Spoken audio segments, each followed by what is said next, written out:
আসসালামু আলাইকুম। আশা করি সবাই ভালো আছেন। আজকে আপনাদেরকে দেখাবো মাশরুম পাউডার। এই মাশরুম পাউডার কিভাবে খেতে হয়।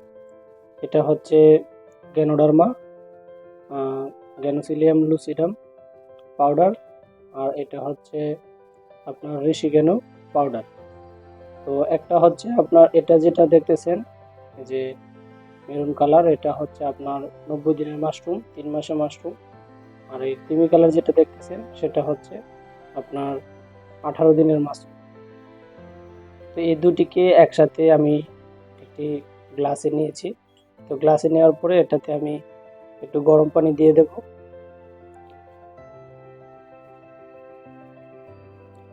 এই যে গরম পানি যুক্ত করেছি, গরম পানি দেওয়ার পরে কিছুক্ষণ এটাকে নাড়তে হবে যতক্ষণ পর্যন্ত মিক্স না হয়।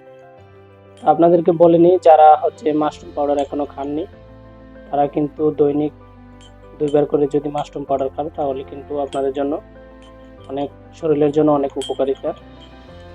গ্যানোডার্মা এবং ঋষিগ্যানো, এটার উপকারিতা নিয়ে অনেক ডাক্তারদের ভিডিও আছে, আপনারা এগুলা ইউটিউব থেকে দেখে নেবেন। অনেক ডাক্তার আপনার এই মাশরুম পাউডার সাজেস্ট করে। আর এই মাশরুম পাউডারগুলো কিন্তু রেড মাশরুম, এই যে দেখেন, এই যে এটা হচ্ছে রেড মাশরুম, হ্যাঁ, এবং কি এটাও কিন্তু এই যে রেড মাশরুম, ঠিক আছে।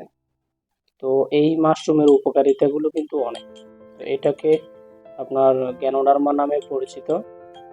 তো এই গ্যানোডার্মা উপকারিতা আপনারা যদি জানতে চান তাহলে আমাদের অনেক ভিডিও আছে ইউটিউবে, এবং কি ডাক্তারদের অনেক ভিডিও আছে, আপনারা চাইলে দেখে নিতে পারেন। উন্নত বিশ্বে আপনার এই মাশরুম পাউডারকে আপনার রোগ প্রতিরোধ ক্ষমতা বাড়ানোর জন্য খাওয়া হয়। তো এভাবে মিক্স করার পরে আপনারা খেয়ে ফেলতে পারেন, এছাড়া আর কিছুই না। আর যদি চান এটিতে আপনারা চাইলে মিল্ক মিক্স করে খেতে পারেন অথবা চিনি দিয়েও খেতে পারেন। তবে আমি কোনো কিছু দিয়েই খাই না, আমি জাস্ট সরাসরি পাউডারটাই খাই। তো এই ছিল আজকে গ্যানোডার্মা নিয়ে আপনাদেরকে ভিডিও। আর আশা করি সবাই বুঝতে পারছেন। ধন্যবাদ সবাইকে, সবাই ভালো থাকবেন। আল্লাহ হাফিজ।